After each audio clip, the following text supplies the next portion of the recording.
Hi folks, welcome to my YouTube channel Retro Photo House.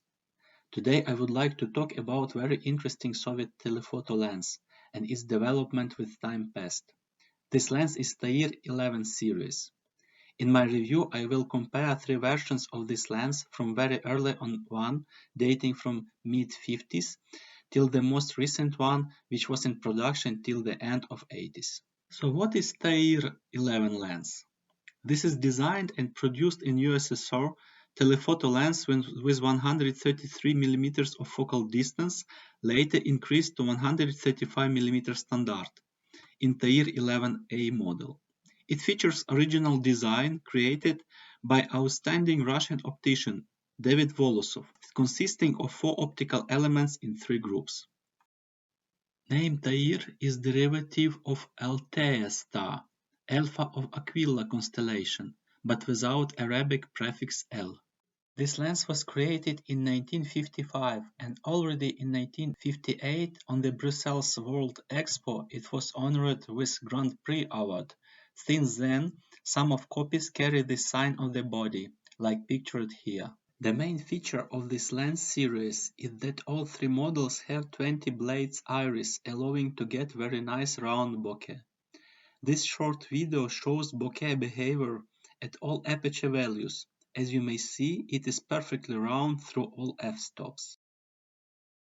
Now let's take a closer look at all three models and compare them side by side, unveiling all specific points. First model, Tair-11 lens, early production.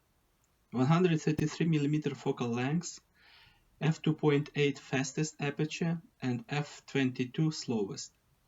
Focus ring rotates almost 360 degrees, allowing focusing from 1.5 meter to infinity. Focus ring grip is somehow narrow, therefore you need to get used to it. Aperture ring features preset mechanism with reversed f-stop ring. It is quite difficult to read f-stop value, especially if you are not familiar with. For filmmakers, this is a real mess. This lens has M39 mount with flange focal distance of 45.2 mm. This was standard for old Russian Zenit cameras like Zenit 1, Zenit 3, Zenit 3M. To use it with modern cameras, you need to put M39 M42 step-up ring first, and only after put your M42 your camera adapter. This lens can't reach infinity on modern cameras because of bit shorter flange focal distance than offer standard adapters. But you can try to file or cut 0.3 mm on lens mounting flange or adapter and you'll get it. White aluminium body, sometimes it becomes covered with black spots, as in case of my copy. This is because of aluminium oxidation process. However, it can be cleaned via polishing. Another issue you can experience while using this lens, all grease inside focusing and aperture mechanism, rendering lens extremely difficult to use. In most cases, you will need to change the grease or buy a lens from a trusted seller like me, as my lenses come already fully serviced. Lens accepts 49mm filters. Weight 560 grams. You can encounter also lenses with red P on the front ring, Grand Prix Brussels marking on the body, 2 or even 3 zeros in serial number, Tair being written in Cyrillic or Latin, but from my experience, these lenses show same level of performance. Often you will see an oil on aperture blades, in different quantities. Here there is a little bit, for example, but can be also much more. And in that case, aperture blades will need cleaning. Second model, Tair-11-2, similarly to Helios 44-2. This lens is exactly the same as previous model, with only two differences: painted black body and M42 standard mount instead of M39. With this lens you can reach infinity with M42 adapters without any problems. This is rare lens. According to some sources, only 200 pieces were built. This lens is high valued among collectors. Third model, Tair-11A. It was in production roughly for a decade, from early 80s to the beginning of 90s. Many improvements were made. First, minimal focusing distance is 1.2 meter instead of 1.5. This is a great news. Second, built-in hood. It is very useful while shooting in difficult light conditions. Third, much wider and comfortable focus ring, very pleasant and smooth to turn.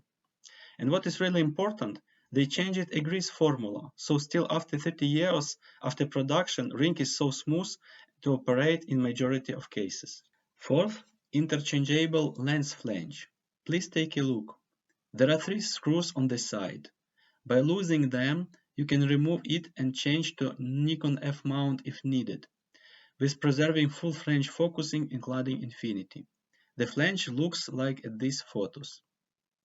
Fifth, absence of annoying reversed ring in aperture control. Though preset feature is here, you can always see what f-stop you are shooting at. All the rest is the same. Aperture values, optical design, dimensions. Just weight is a bit increased, 620 grams instead of 560 grams in previous models. Before passing to my personal feelings after have used extensively all 3, let's take a look at the photos and videos produced by all 3 lenses.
So what are my recommendations for people looking for buy one from Tair-11 series?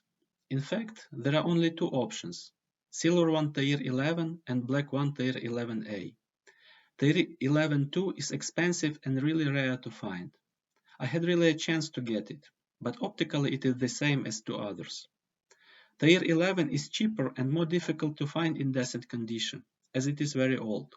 The drawbacks here are M39 mount with infinity problem, narrow focus ring, preset aperture with reversed ring, old grease and absence of hood. In the meantime, Tair-11A is more expensive, but is more universal in the same time, with interchangeable mounting flange, more comfortable to use. Built-in hood really helps in difficult situations.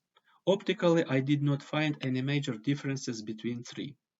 All lenses are performing in the same way. This is Retro Photo House. We are working for you for your satisfaction. Please visit my stores for tested and serviced photo video equipment. Thank you for your attention. Goodbye.